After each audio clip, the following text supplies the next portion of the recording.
Hello, so I have got like 45 minutes till my interview, and I'm not going to wear this top. I'm basically wearing a purple shirt, and I'm going to probably take off this thing. I'm just leaving it there to keep my hair flat, and it's just like wow, this is interview number 9. So far I've had 8 assistant psychology interviews. I've had 5 this year and 3 last year, but I had like a big, probably like a year break in terms of applying because I ended up doing a master's course. So it's just like, wow, I've been looking at stuff, I've been reading about this role, and I feel like on the day of the interview, it's kind of best just not to go on like a full preparation, just to look at things here and there. Like I just read my personal statement for my application, and it's just like wow, it's been an interesting year. Trying to find your feet and also like studying full time as well. Like I still haven't finished. It's been um, things going on in terms of my course, but in everything in good timing. So I've just been here, just I put this here because usually I sit over there, which is like near the window. But because this is an afternoon interview, I don't want any like noise or anything. So I'm hoping the sound will be good. I'm going to play this video to see how the sound is. But usually sometimes I put like earphones in. I may just put one earphone in my ear because they're very thin and it's black, so it's not really noticeable. So I might do that as well. And yes, so hopefully I'll tell you how this goes. It would be nice for me to remember the questions because what really happens is funny as well. It used to happen with exams that once I finish the exam, I can literally know what I got right or not right. And then sometimes I forget the questions, but if I was prompted, I'll be like, oh yes, I actually remember all these questions. So yeah, hopefully I'll be able to feedback the questions. I'm not really sure if I'm going to record it or if I can record it on my phone, like audio, like so I can hear the questions back, because I think it would be useful for people as well. Because when I was searching this role, because where I had this interview, this is only the 3rd cohort.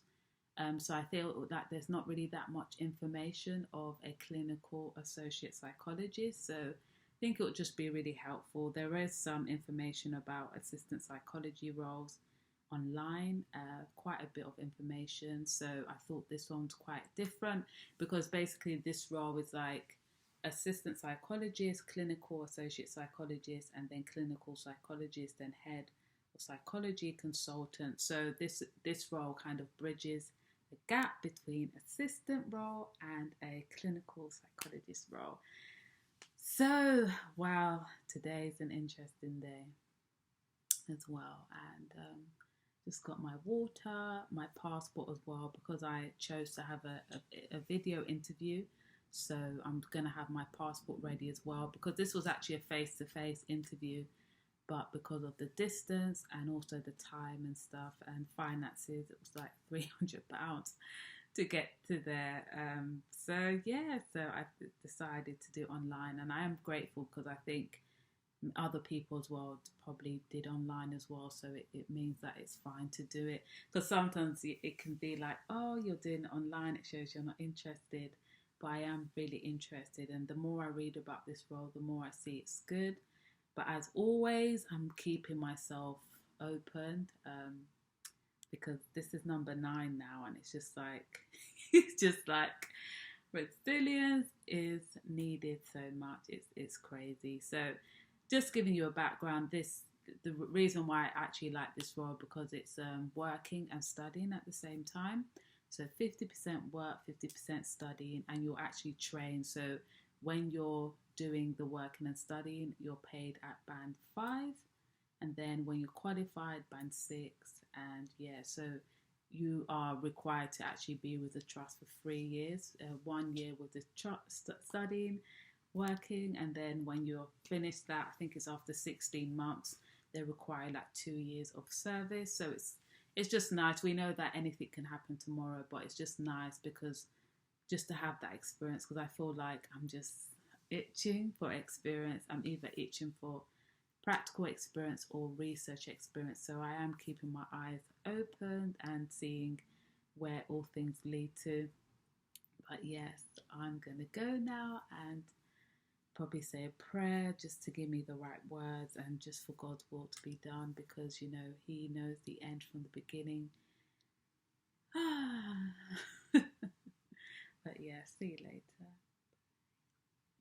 A few moments later. Greetings, friends. So I just had the interview, and I'll probably think more. I think as I go about the day, I'll remember the questions, but as of now, I can't remember them.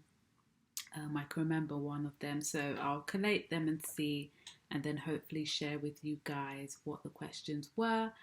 I don't know. I just generally don't know. It wasn't a bad one. I could definitely say that. I feel like my last interview, I just immediately knew that I wasn't going to get it. But this one feels, every interview for me feels quite hopeful, but it's just like you just never know, because generally I feel like psychologists or practitioners, generally they're very nice. I've never been to an NHS interview where I felt, people were mean or, well, people were negative or anything. They're always really encouraging, because I honestly believe that they know how difficult it is to have an interview. But there were questions on terms of practical, in terms of like being in a service, but also I believe there was one question about telling me about my academic places. So in a week's time, maybe this week I will find out, or next week. But no matter what the decision is, we just have to move forward. And yeah, I'm happy that I really had this interview. And there was technical difficulty, so ended up being on the phone. But yeah, so this is basically what I wore. This is, for me, it's like a cash shirt, and I decided today to have a bit of my throat out, and it was just, I just feel like generally, depending what happens, I just feel this trust was so nice. Like the lady, the psychology, I think she's called the psychology admin. Like she was so friendly, because she was trying to connect us both together and it wasn't working. But yeah, she was so nice, and it's just nice. See, when people are just genuinely nice, I just love that feeling. But yes, we'll see, we'll see, we'll see, we'll see. It will just be nice, it's funny as well, because I'm just like, where's the door going to open? Because, you can, for me, I feel like there's things in my life I feel quite strongly about. Like I feel strongly about, mental health, like wanting to help and improve. And also as well, like I've seen a really good project actually on Black women in healthcare, and that's something I like as well. So I'm applying for that as well. So we'll see what happens with both. And yeah, so see you later. And the next one would be me actually sharing with you the questions, because right now I've just finished, so I'm not like, I'm not, what's it called? As the days goes on, let me just say that I'll start to remember the questions and stuff. But yeah, see you later. So in this next part of the interview, the question was in relation to my academic experience and how that can relate to this role. And the reason why I wanted to share this part of this interview is because this was a very long answer. I think I spoke for probably 3.5 minutes talking about my experience that I've had, my undergrad experiences, my year abroad, and also doing a master's course. Because sometimes when it comes to an interview, we think, wow, speaking for a long time is a big no-no. But I think this was quite a strong answer. My questions were quite different. Like some answers were much shorter, maybe seconds, maybe like a minute. But I honestly think it's best to say more. If you're not raffling and if you believe everything you say is quite quality, just speak. Because if they really want you to stop, they will tell you to stop. But yes, see ya. I first studied psychology and philosophy at Hull University, but then I realised that I did have this burning passion for psychology, and if I continued doing a dual course, then I wouldn't have had the accreditation that I needed to actually become a psychologist. So what I did is, in my second year, I transferred to Aberystwyth University. And I would say that was like literally one of the best decisions I did, because I wouldn't have even been able to apply for this role because my previous course wasn't BP accredited. Oh, sorry? Oh, yeah. So, so then I studied at Aberystwyth, and it was a really great experience because I was able to learn so many research methods. So I was able to not only learn quantitative research methods, but also qualitative. And I found that that was a strength of mine, being able to find out resources, find out reports, being able to also do interviews, meet people that I've never met before, and get them to, open up about a topic that I was interested in. So that was a really great experience. And also learning things like, the correlation between the mind and the body. A module that I really liked was counseling psychology, knowing how to listen to people, learning not to always interject, but to only answer for the bettering of the other person. And I saw that that would be very helpful as a clinical associate psychologist, because as a clinical associate psychologist, you're going to need to not only communicate by words in terms of typing, but also verbally to patients, to families, and also to your colleagues.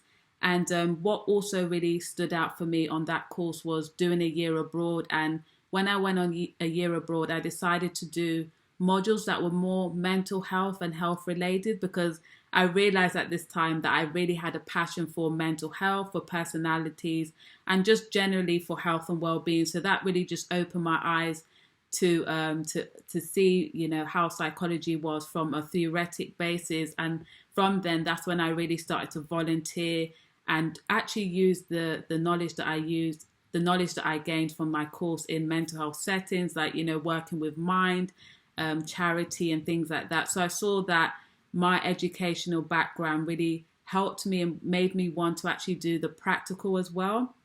And so after that, I did volunteer a bit as a research assistant, and that was really helpful for me in working at Greenwich University. So my role was to collate data for literature review, so that could be helping the lecturers. And my role was to go to different streams, online to kind of find the relevant papers. So I saw that I was able to be hardworking, diligent, and mostly self-motivated, like always motivating myself, because it was kind of like freelance work. There was no set hours. So what I got out of the role was basically myself. I had to kind of create the role.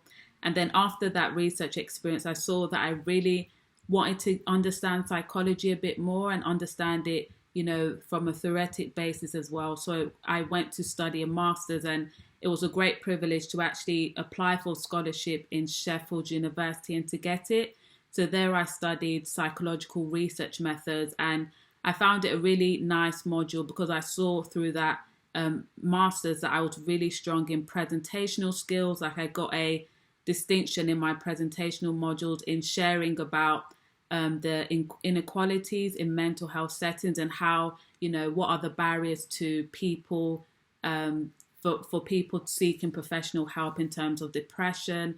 So I specialized with that, and people found it really engaging. And I saw again, all roads are leading to me, wanting to do things surrounding to mental health. And I also chose an assignment about, how child abuse can affect your mental health and things like that. So I really see that even though it was a broad master's course in terms of research, I realized when I got the opportunity to choose, I always chose something in relation to bettering the health and well-being of people, and also understanding how to improve mental health in populations. So I found that really helpful in learning not only practical knowledge, but I also learned how to do a systematic review, learned how to do high quality research, and I still have this burning desire in me to study more. So that's why I would really like this role, so I can also use the skills I've learned on this master's course to do the MSc in the clinical associate psychology